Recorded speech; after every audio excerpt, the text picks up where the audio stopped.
இது ஒரு காதல் கலந்த அமானுஷ்ய மர்ம கதை. ஒரு நாகமாணிக்க கல்தான் இந்த கதையின் மையம். ஜமீன்தார் ஒருவரும் பணக்கார பெண்மணி ஒருவரும் இந்த கல்லுக்காக போட்டி போடுகிறார்கள். இதற்கு நடுவில் சித்தர்களும் வந்து போகிறார்கள்.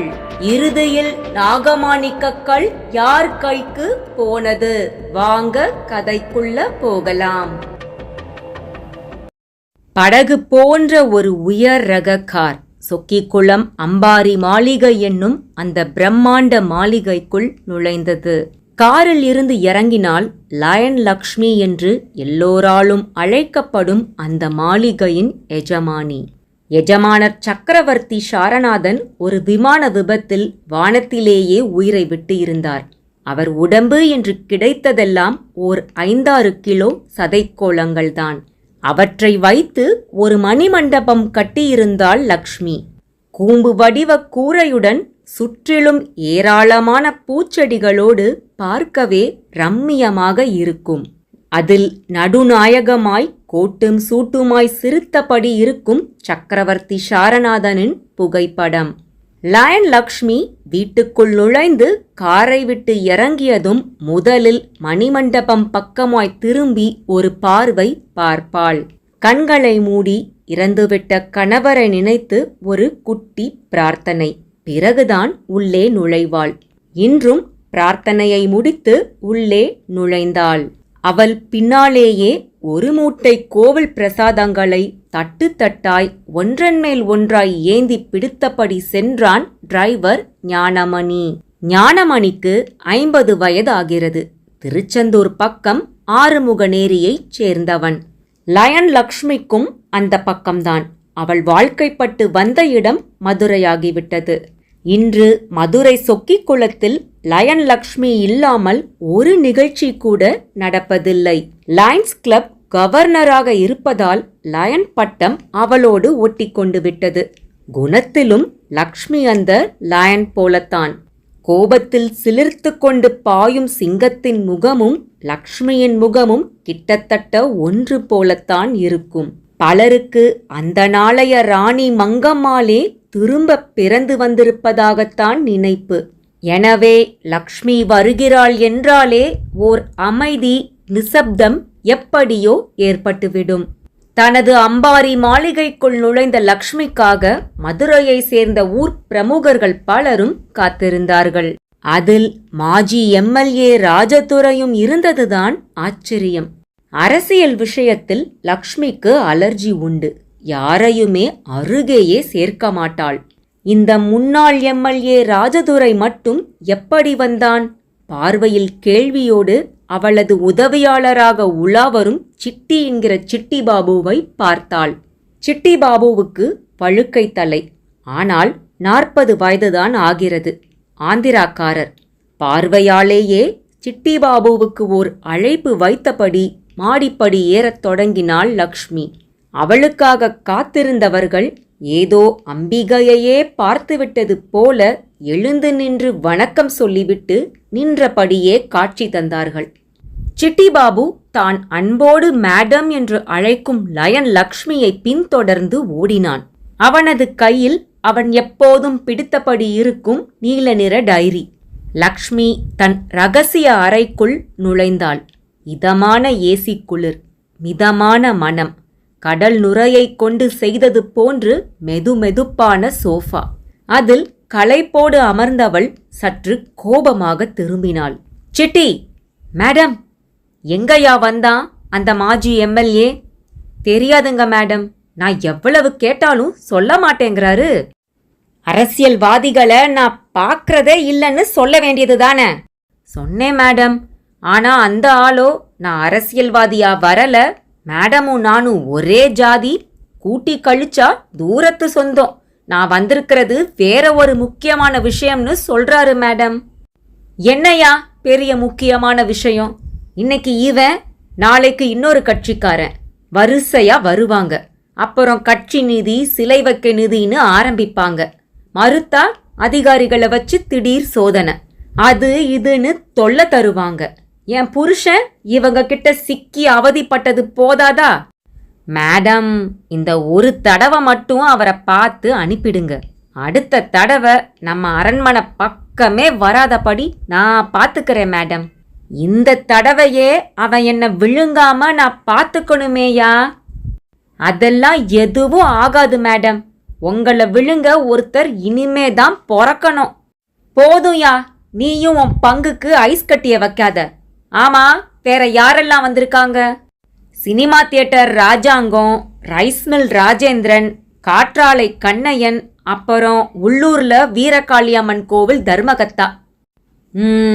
ராஜாங்கம் எதுக்கு வந்திருக்கான்? அவரு மக வயசுக்கு வந்திருக்கான் மேடம். சடங்கு வச்சிருக்காராம். நீங்க வந்து மகளை ஆசிர்வாதம் பண்ணணுமா? சரி, அப்புறம் ராஜேந்திரன் அவரு தன் தங்கச்சியோட கல்யாண பத்திரிக்கைய கொடுக்க வந்திருக்காரு மேடம். கண்ணையன் ராதாபுரம் பக்கமும் நாங்குநேரி பக்கமும் ஏதோ இடம் வந்திருக்கா மேடம். நல்ல விலையாம். நம்மள மடக்கி போட சொல்லத்தான் வந்திருக்காரு. இவன் ஒருத்தந்தான் எனக்கு உபயோகமானவன். மத்த அவ்வளவும் எனக்கு செலவு. சரி, முதல்ல அந்த எம்எல்ஏவை அனுப்பு. எம்எல்ஏ இல்ல மேடம், மாஜி எம்எல்ஏ. இப்ப அவருக்கு அரசியல்ல அவ்வளவா ஈடுபாடு இல்ல போல. சரியா, வரச் சொல்லு. சரிங்க மேடம். சிட்டி பாபு விலகினான். அந்த நேரம் லக்ஷ்மியின் கைப்பையில் இருந்த செல்போன் ஒலித்தது. செல்போனை எடுத்து திரையை பார்த்தாள். திரையில் பிரியதர்ஷினி என்கிற பெயர். அதை பார்த்த மாத்திரத்தில் லக்ஷ்மி முகம் 1000 வாட்ஸ் பல்பு போல ஒளிவிட ஆரம்பித்தது.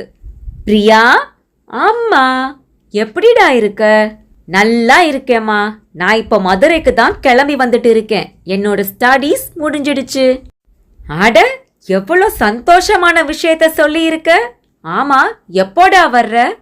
நாளைக்கே வர்றேம்மா. ஃப்ளைட்ல டிக்கெட் புக் பண்ணியிருக்கேன். ஏர்போர்ட்டுக்கு ஞானமணி அனுப்பிடுமா. கட்டாயம். எனக்கு இப்போ எவ்வளோ சந்தோஷமா இருக்கு தெரியுமாடா. உனக்கு மேல எனக்கு சந்தோஷம்மா. நான் இனி உன்னை பிரிய வேண்டிய அவசியமே இல்லை.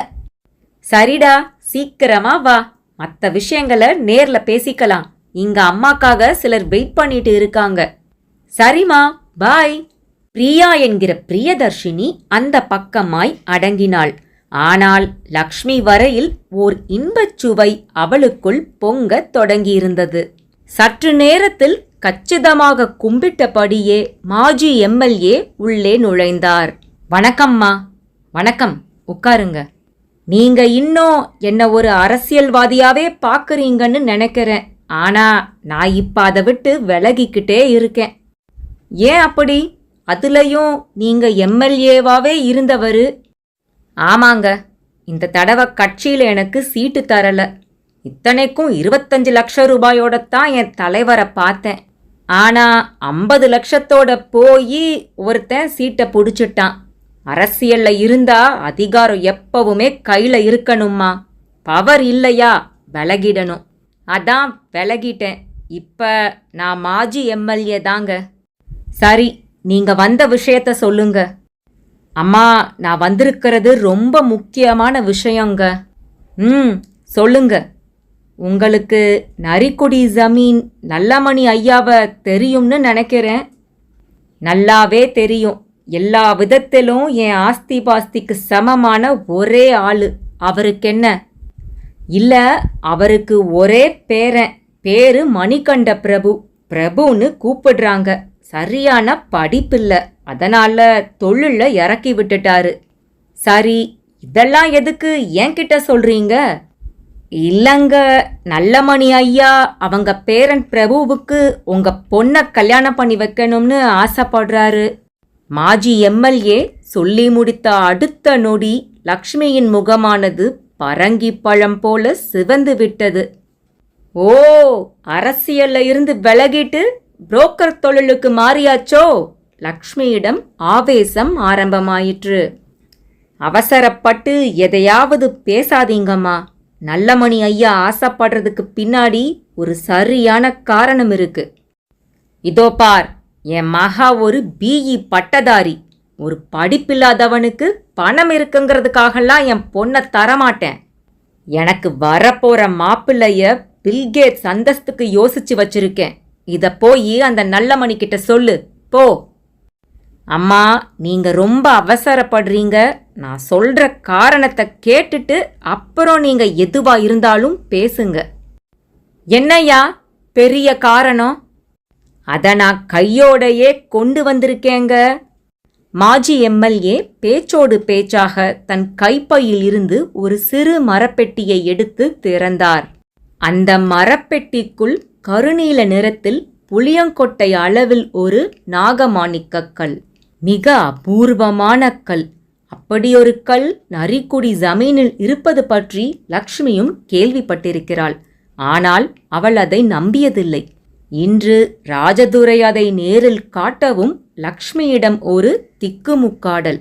அவள் கண்களும் அந்த நாகமாணிக்க கல்லை பார்த்து அகண்டு விரிந்தன. அம்மா, சும்மா கையில வாங்கி பாருங்க. எனக்கு தெரிஞ்சு நாகமாணிக்க கல்லு பத்தி கதைங்க தான் இருக்கு. யாரு கையிலையும் பார்த்தது இல்லை. ஆனா நரிக்குடி ஜமீன்ல மட்டும் இது இருக்கு. குற்றால மலை மேல நரிக்குடி ஜமீன்தார் வேட்டைக்கு போனப்போ அவர் எதிர்க்க ஒரு நாகம் உமிழ்ந்த மாணிக்கம் இது. இது வந்த பிறகுதான ஜமீன்தார் பெரிய பெரிய வெற்றியெல்லாம் அடைஞ்சாரு. அவர் போன உயரம் அதுக்கு பிறகு யாரும் போகல. அவ்வளவு ஏன், இது எங்க இருக்கோ அங்க வெற்றிகள் தேடி வரும்னு சொல்வாங்க. உங்களுக்கே தெரியுமே, அந்த காலத்துல ஜனாதிபதி, பிரதமர், முதலமைச்சர்னு எல்லாரும் ஜமீன்தாரை பார்க்க அவர் வீட்டுக்கே போயிருக்காங்க. இதையெல்லாம் பார்த்து பெருமூச்சு விடாதவங்களே கிடையாது. அதுக்கு காரணமான இந்த நாகமாணிக்க கல்ல ஜமீன்தார் தன் வாரிசுகளும் பத்திரமா வச்சு பாதுகாக்கணும்னு விருப்பப்படுறாரு. ராஜதுரை சொல்ல வேண்டியதை சொல்லிவிட்டு ஓர் இடைவெளி விட்டார். லக்ஷ்மியிடம் ஒரு ஸ்தம்பிப்பு. இத பத்தி கேள்விப்பட்டு வெளிநாட்டுல இருந்தெல்லாம் ஆளுங்க வந்து பார்க்க விருப்பப்படுறாங்க. அவ்வளவு ஏன், ஒரு திருட்டு கூட்டம் இதை எப்படியும் திருடிட என்னையெல்லாம் பண்ணணுமோ அதெல்லாம் பண்ணிக்கிட்டும் இருக்காங்க. இதை காப்பாத்த ஜமீன்தார் படுற பாடு கொஞ்சம் நஞ்சமில்ல. உங்ககிட்ட சொல்றதுக்கு என்ன, அவருக்கு வயசு 99 ஆயிடுச்சு. வர்ற வைகாசியில 100 தொட போகுது. நாகமாணிக்கத்தை அடைஞ்சவன் 100 வயசு வாழ்வான்னு சொல்வாங்க. அது மெய்யாக போகுது. இதுக்கு மேல வாழவும் அவருக்கு விருப்பமில்ல. அதே நேரம் இது அவர் பரம்பரைக்கும் பயன்படணும்னு விரும்புறாரு. அவருக்கு அப்புறம் இத பாதுகாக்கிற சக்தி உங்ககிட்ட இருக்கிறதா தான் அவர் நம்புறாரு. அதனால தான் அவர் பேரனை உங்க பொண்ணுக்கு கொடுத்து அப்படியே உங்க வழியா இந்த நாகமாணிக்க கல்லை பாதுகாக்க ஆசைப்படுறாரு.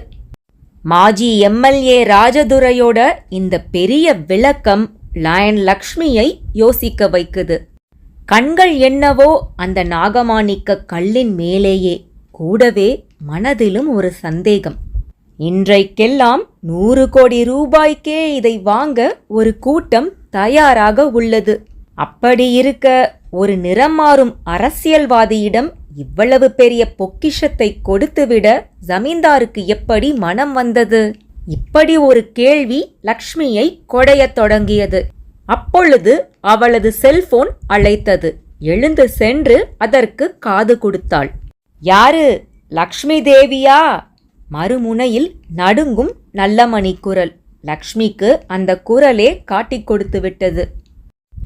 ஐயா, நல்லா இருக்கீங்களா? லக்ஷ்மியும் நலம் விசாரித்தாள். நீ எப்படி இருக்க தாயி? ரொம்ப நல்லா இருக்கேங்க. ராஜதுரைய அனுப்பியிருந்தேன், வந்தானா? வந்தாருங்க. இப்ப என் எதிரில் தான் இருக்காரு. விஷயத்தையெல்லாம் சொல்லியிருப்பானே? சொன்னாருங்க. ஆனா இது எல்லாம் நெஜம்தானா? நெஜம்தான் லக்ஷ்மி. நான் 100 தடவை யோசிச்சுத்தான் இந்த முடிவுக்கே வந்திருக்கேன்.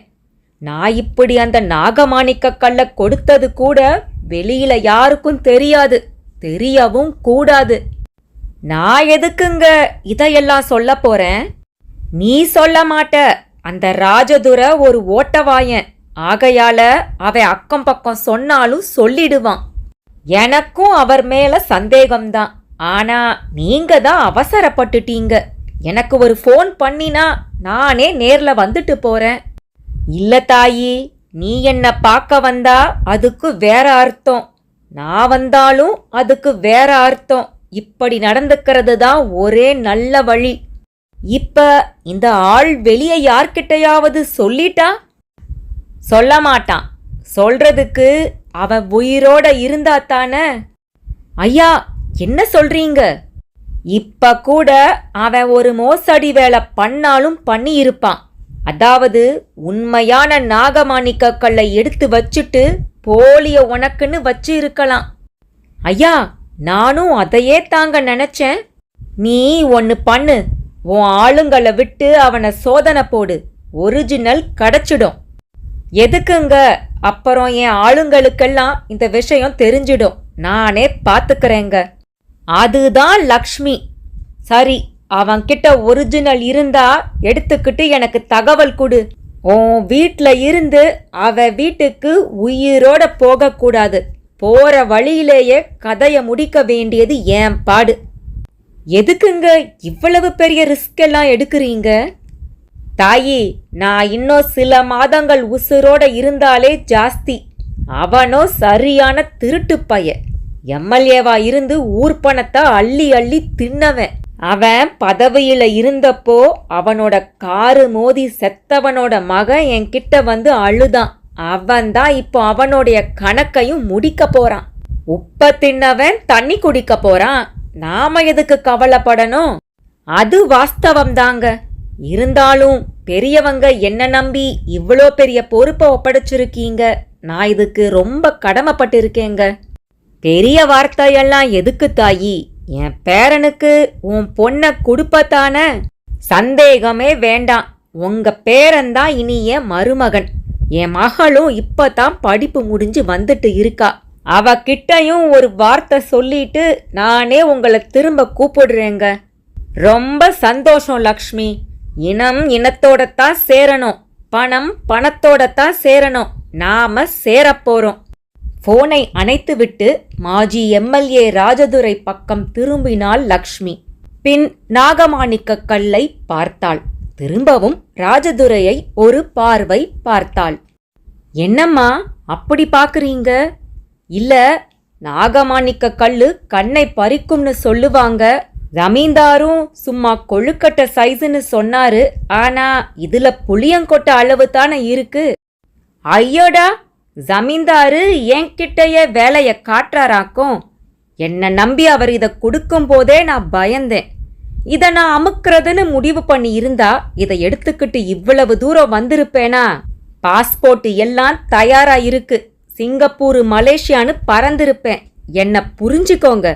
அடுத்து உங்களை ஏமாத்திட்டு நான் எங்க போய் ஒளிஞ்சுக்க முடியும்? நீங்க தான் விட்டுடுவீங்களா? உங்க சக்தி என்னன்னு எனக்கு தெரியாதா என்ன? ராஜதுரையும் நயந்து வடிந்தார். அப்ப இது ஒரிஜினல் நாகமாணிக்க கல்லுதான்னு சொல்றீங்க? சத்தியமா? சந்தேகமா இருந்தா அத பால்ல போடுங்க. மொத்த பாலும் நீல நிறமா மாறிடும். அப்ப தெரியும். ராஜதுரை காட்டிய வழியில் அப்பொழுதே போகத் தொடங்கிவிட்டாள் லக்ஷ்மி. இன்டர்காமில் சமையலறைக்கு தொடர்பு கொண்டு பசும்பாலை ஒரு சொம்பில் கொண்டு வரச் சொன்னாள். அதுவும் வந்தது. அதில் அந்த கல்லை போட்டாள். ராஜதுரை சொன்னது வாஸ்தவம்தான். மொத்த பாலும் நீளமாகியது.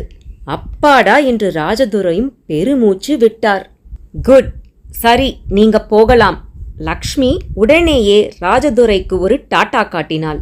என்னங்கம்மா, ஏதோ மல்லிகை சாமா கொண்டு வந்து கொடுத்த ஒரு வேலைக்கார நிலைமையில என்ன நடத்துறீங்களே? நாளைக்கே உங்க பொண்ணுக்கு கல்யாணம்னா அதுக்கு நானும் தானங்க காரணம். சரி, இப்ப அதுக்கு என்ன பண்ணணும்னு சொல்றீங்க? ஒரு நன்றி, ஒரு சந்தோஷம் கூட உங்க பேச்சுல இல்லைங்களே. சரி, உங்களுக்கு ரொம்பவே நன்றி. போதுமா? ராஜதுரைக்கு அவளிடம் ஏன் கேட்டோம் என்று இருந்தது. முகம் மாறிப்போனது. சரி, அப்ப நான் கிளம்புறேங்க என்றபடியே அறையை விட்டு வெளியே வந்தவரிடம் எனக்கு இதுவும் வேணும் இன்னமும் வேணும் எனும் ஒரு வாய்விட்ட புலம்பல். மதுரை விமான நிலையம்.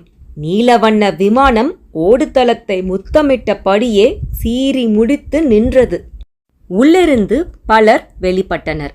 அவர்களில் பிரியா தனியாக தெரிந்தாள். இந்திரலோகத்து வெள்ளை குதிரை ஒன்று பெண்ணாக பிறப்பெடுத்து பூமிக்கு வந்த மாதிரி இருந்தது.